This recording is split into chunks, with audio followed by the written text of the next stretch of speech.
Hello guys, welcome back to my channel baby দিয়া blog. তোমরা সকলে কেমন আছো? আশা করি ভালো আছো, আর আমিও ভালো আছি। তো চলে এসেছি আজকে আবার একটা নতুন ব্লগ নিয়ে। আমি ঘুম থেকে উঠেছি একটু আগে। এই যে দিয়া এখানে খেলা করছে, বালিশ থেকে নিচে নেমে গেছে। তো এদিকে মা রান্না করছে, আর মা রান্না করতে করতে আমি দিয়াকে স্নান করিয়ে খাইয়ে একদম রেডি করে দিয়েছি। তো এখন মা রান্না করার পর খাবো ভাত। ভাত খাওয়ার পর রিলস করব।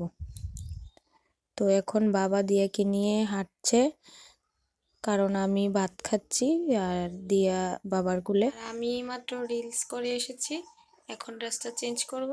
চেঞ্জ করে কিছু কাজ আছে, সেগুলি করে নেব। দেখতে থাকো। তো এখন হয়ে গেছে বিকেল, আর দিয়া ঘুম থেকে উঠেছে, দেখতেই পাচ্ছ ক্যামেরার দিকে তাকিয়ে আছে, কারণ ও মোবাইল দেখছে সেই কারণে তাকিয়ে আছে। আর আমার বড় বোন এসেছে, বোনের মেয়ে এটা। ও দিয়াকে কুলে নিয়ে রেখেছে, ও দিয়াকে কুলে নেওয়ার জন্য একদম পাগল। আসলে দিয়াকে কুলে নেওয়ার জন্য ছুটোছুটি করবে, কান্নাকাটি করবে, তো দিয়াকে কুলে নিয়ে রেখেছে।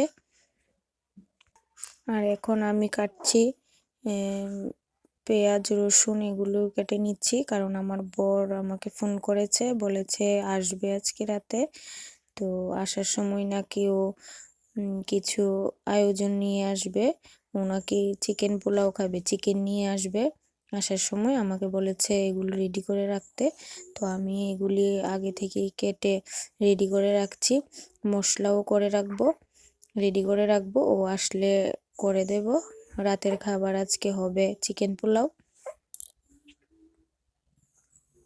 আমার বরের আবার অভ্যেস আছে, কিছুদিন পর পর ওর এটা খেতে মন চায়, ওটা খেতে মন চায়, ওকে করে দিতে হয়। ও না হলে মাথা একদম পাগল করে দেয়, ওকে করেই দিতে হবে, না হলে হবে না। তো এই যে আমার মাংসটা মোটামুটি হয়ে গেছে, তো এটা আর একটু সময় লাগবে, তারপর এর মধ্যে চাল দিয়ে পোলাওটা আমি রান্না করে নেব। তো দেখতে থাকো। তো পোলাও রান্না হয়ে গেছে, আমার বরকে খেতে দিয়ে দিয়েছি। তো আমার পাশের বাড়ির একজন কাকাও ছিল, ওকেও বলেছি খেয়ে যেতে, তো ও খেয়ে নিয়েছে। এখন আমি বাবার ভাই একসাথে বসেছি, আমিও খেয়ে নিচ্ছি। তো আজকের ব্লগটা এ পর্যন্তই ছিল। ভালো লাগলে অবশ্যই লাইক কমেন্ট শেয়ার করে দেবে, আর আমার পরিবারে আসার অনুরোধ রইল। টাটা।